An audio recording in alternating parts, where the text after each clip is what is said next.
Welcome, Sens Talk. Russell winds in, feeds it back across the strike, and scores! Brady Tkachuk makes it 2-0. Claude Giroux, hit along, scores! Tim Stutzock Ross, Tkachuk score! The captain, Brady Tkachuk, buries it with 1:18 to go. See you later. Go Sens, go. Welcome to Sens Talk. My name is Brandon Plant and I am your host. We have a very special video for all of you today as the National Hockey League Draft kicks off in less than 24 hours. The first round is tomorrow in Las Vegas in the Sphere as your Ottawa Senators select at 7th overall. Now in this video, we've already done a defenseman preview video, so today we're going to take a look at the forwards. And speaking of forwards, there are two forwards that will not be available at 7. Hate to burst your bubble, hate to break it to ya. Macklin Celebrini will be going first overall, and Ivan Demidov will likely not be past 3rd overall. I think both of those two guys will be taken within the top 3, at the very worst top 5, and that being Demidov. Celebrini will be going first overall for sure, and Demidov likely in the top 3 as well. So I won't even talk about them. You probably know a lot about them anyways. Those are star players that Ottawa, unfortunately, will not have an opportunity to take at 7th overall. But in this video, there are a few very, very good forwards that will likely be taken in that top 10 that I think could be very effective players in the future for your Ottawa Senators. Now, I have to say this. This is a freakishly deep draft for defensemen. I mean, once again, it's so deep, it's ridiculous. It's actually ridiculous. You have like 5 guys likely going in the 5 to 15 range that could be star defensemen. It's actually absurd. We haven't seen a deep draft like this on the blue line in quite some time.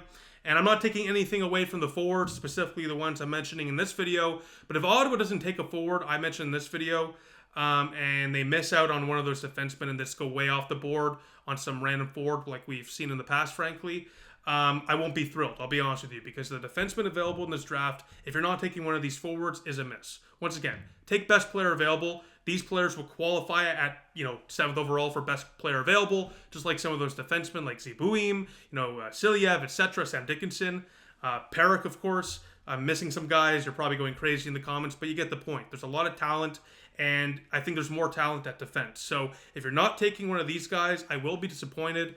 And that's, once again, not to take anything away from these guys, especially the forwards I'm about to talk about. They're all going to be top 6 guys, in my opinion. Some of them are going to be stars in terms of goal scoring or playmakers. There's some really good talent in the forward core in this draft, but it's really top heavy in terms of after these few players, it really starts to drop off and you get more middle 6 type guys or complementary, second line type guys where they're fine players, not taking anything away from them, but at the same time, when you're at 7th overall in such a deep draft in the top 15, you want to hit on this pick. So, I prefer Ottawa to take a defenseman, to be honest with you. But if they don't, one of these forwards, I'd be thrilled to take. And frankly, a couple of these forwards, if they took over defenseman, I would get it. So with that, let's just get into the video. So here are a few players the Sens may take at 7th overall tomorrow night in Las Vegas. Let's kick it off with a massive center. Caden Lindstrom is widely regarded as one of the top forwards available in this year's draft, who's expected to be taken potentially even within the top 5. But within the top 10 for sure. At 6'4", 216 pounds, the young center has the frame and size the National Hockey League general managers dream of. Lindstrom is known as a power forward who uses his size to create offensive opportunities. This year in 32 games with the Medicine Hat Tigers of the WHL, he put up a respectable 27 goals and 19 assists for 46 total points. While a strong skater with soft hands, Lindstrom is known for his tenacity and 200-foot game, which of course, as a center, you're the general through the middle. That's so important. The center can play in all situations and can lead the offensive charge for his team, whoever drafts him. However, there was a key factor that may push Lindstrom outside the top 5, maybe even in the top 10.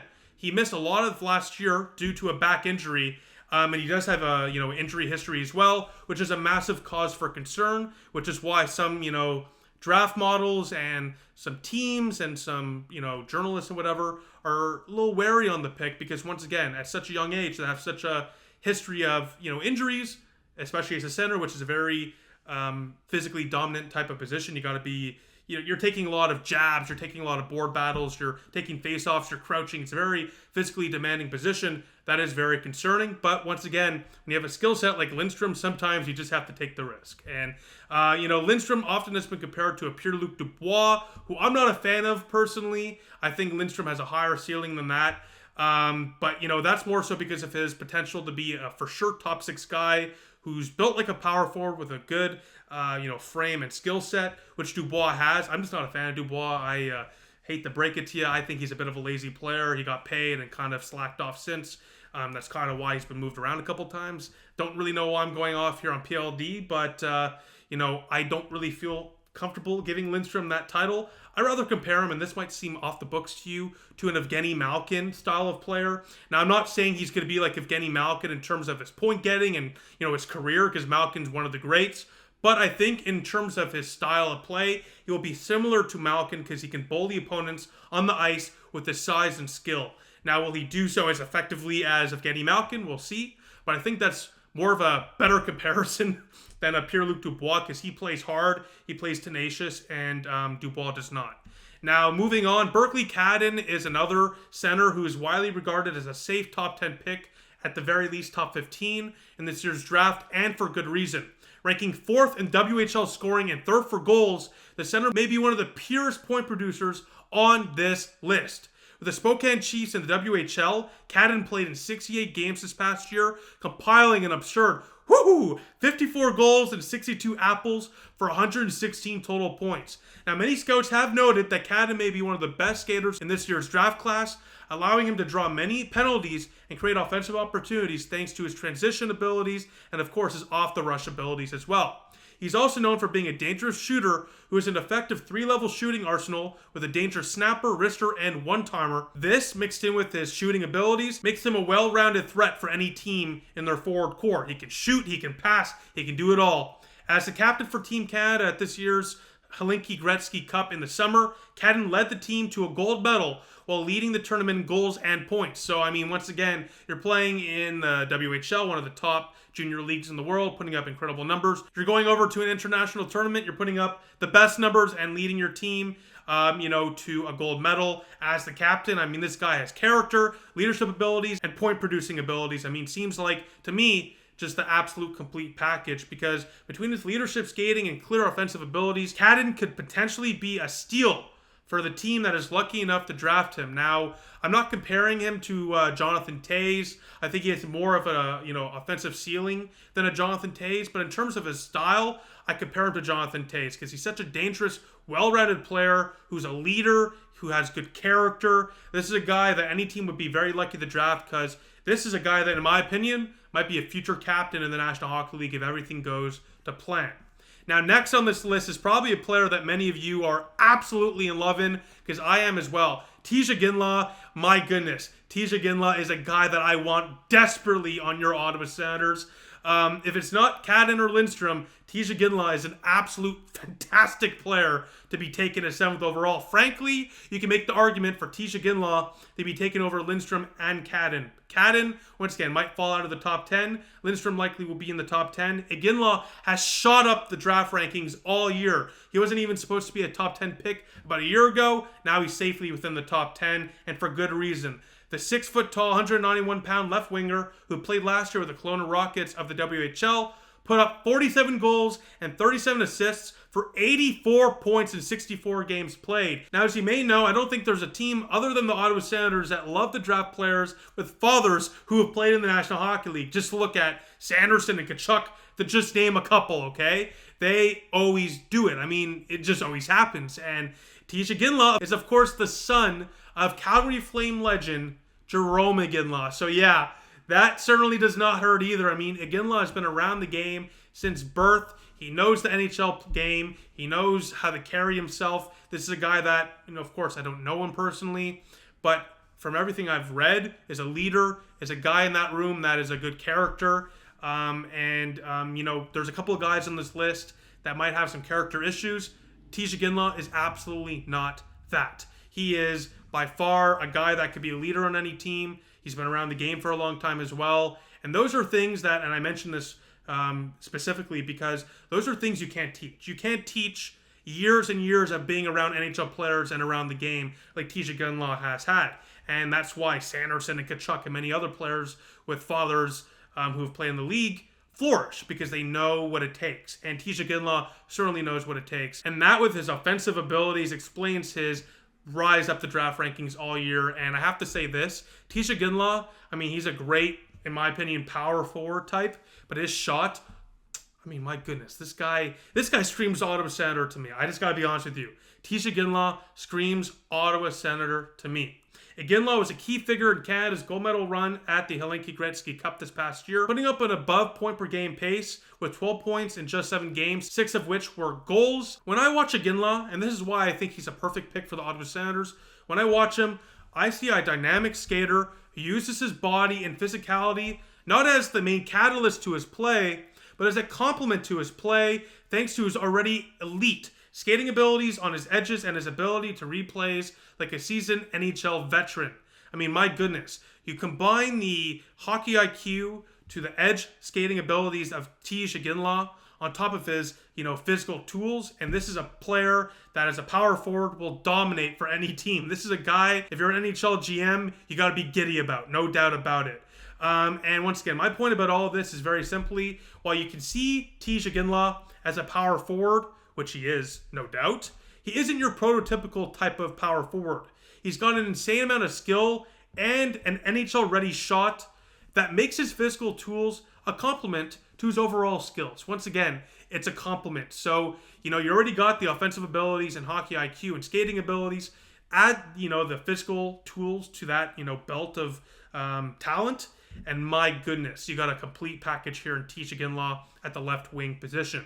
Imagine Brady Tkachuk on one shift and then TJ Ginlaw on the next. My goodness, that would be absolutely incredible. It's a no-brainer for the Sens to take him at 7th overall if they can. And by the way, as I mentioned at the beginning of this video, Ottawa might trade down, and Calgary, they draft at 9. Just saying, they might call Ottawa if Ginlaw is available at 7 to make a trade, and we'll see. That might happen. Let's see what happens with that. Now, the last player I'm going to profile is Cole Yzerman. This is a player that has slipped down the rankings, and not because of production, but more so because some, and this is what Bob McKenzie said on his show the other day, some, scouts and GMs view Yzerman as a one-dimensional player that lacks, maturity in his play. This is from Bob McKenzie. Once again, I'm not a pro scout. I'm not a GM. I'm just taking what I've read. And there's certainly some room for growth according to GMs and scouts and analysts on Cole Yzerman. But that doesn't mean he's not a good player. No. He's a great player. He may be the purest goal scorer in this year's draft, making him, frankly, an attractive option for any team looking for some offensive help. Now, while playing in 57 games this year for the U.S. NDP, the Senators put up a whopping 58 goals. I mean, oh my goodness, that's crazy. 58 goals in 57 games and 31 assists as well for 89 total points in 57 games. I don't think it takes a genius to figure out that is absolutely insane. I mean, that is absolutely insane. And many scouts, once again, they note that Yzerman can score from a variety of areas. As long as he gets open and gets an open look, there's a good chance he'll bury that puck. However, as I already kind of alluded to, they also note that he can be a bit selfish with the puck at times. He needs to be better at dishing out the puck, according to some analysts and to some scouts, which, as I've already mentioned, has resulted in him slipping down some of the rankings a tiny bit. He was safely earlier this year a top 10 pick. Now he likely will be top 15, maybe even as low as top 20. When considering his NHL caliber shot, his clean skating, and offensive instincts, it looks like the ingredients for the next sniper in the National Hockey League. He just, as I've already mentioned, has to clean up his 200-foot game and passing abilities. He can pass the puck well, no doubt about it, but he's a little selfish with the puck, according to scouts. If he can, pass the puck a little bit more, I think that would do wonders for his game. And, when you look at a guy like Yzerman, this is a guy that will be an NHL player, but will he be a power play specialist, or will he be a play driver in the top 6? That's kind of the issue and situation a lot of scouts are dealing with when they look at Yzerman. He has the shot. He will be a goal scorer in the NHL for sure, but how effective of a goal scorer will he be? Will he just be a power play specialist, or will this be a guy that can, drive the play in your top 6? So when you think of Yzerman, in my opinion, you got to think of sharpshooters like Alex DeBrincat or Cole Caulfield as the comparable, because he's a bit shorter at 6 foot, 196 pounds. but he has the shot that really doesn't matter in terms of how tall you are. He's going to put the puck in the back of the net if he has the opportunity. Now, as I kind of mentioned, it will take him a couple years probably to get to the National Hockey League level. He does have a commitment to Boston University, so probably a year or two in Boston before going over to the National Hockey League, just so he can round out his game. But I mean, this is a guy that is a skilled player, and most drafts will likely be taken in the top 10. And has only slipped because he's not well-rounded. Not because he doesn't have the skills and tools to become an effective player. I think at his ceiling, this is a guy that's going to be a star first-line winger that puts in 40, 50 goals. And at his floor, he's just a power play specialist that can, produce, but not a top 10 pick. So, yeah, we'll see what happens with that. But that is a really interesting pick. And we'll just leave it there because I know there are some players in the forward, position. In this draft, I haven't mentioned like Helenius, Senek, and Cannoli. But for different reasons, I just cannot see the Sens taking any of them. Helenius, in particular, is a guy that might be taken close to Ottawa at 10 to 12. Definitely probably within top 15. But I see him more as a second-line center. And while Ottawa certainly can use, centers, I just don't see his ceiling as high enough to be taken to 7th overall. And then Seneca and Connolly. I mean, Connolly has some issues off the ice. And for Seneca, I mean, this is a guy that likely will be taken mid to late first round, in my opinion. He might be taken early by a couple teams reportedly, but he's just not somebody that I think Ottawa should be targeting at 7th overall. If they had a later pick, maybe, but they don't. Now, besides that, let me know what you think. Who should the Ottawa Senators draft in the first round tomorrow night? Let me know what you think in the comment section down below. As always, I'll see you all very, very soon, probably Saturday or Sunday night, to recap what was probably a crazy first and second to 7th round of the National Hockey League Draft. But besides that, thank you all for watching. I'll see you all soon. Go Sens, go.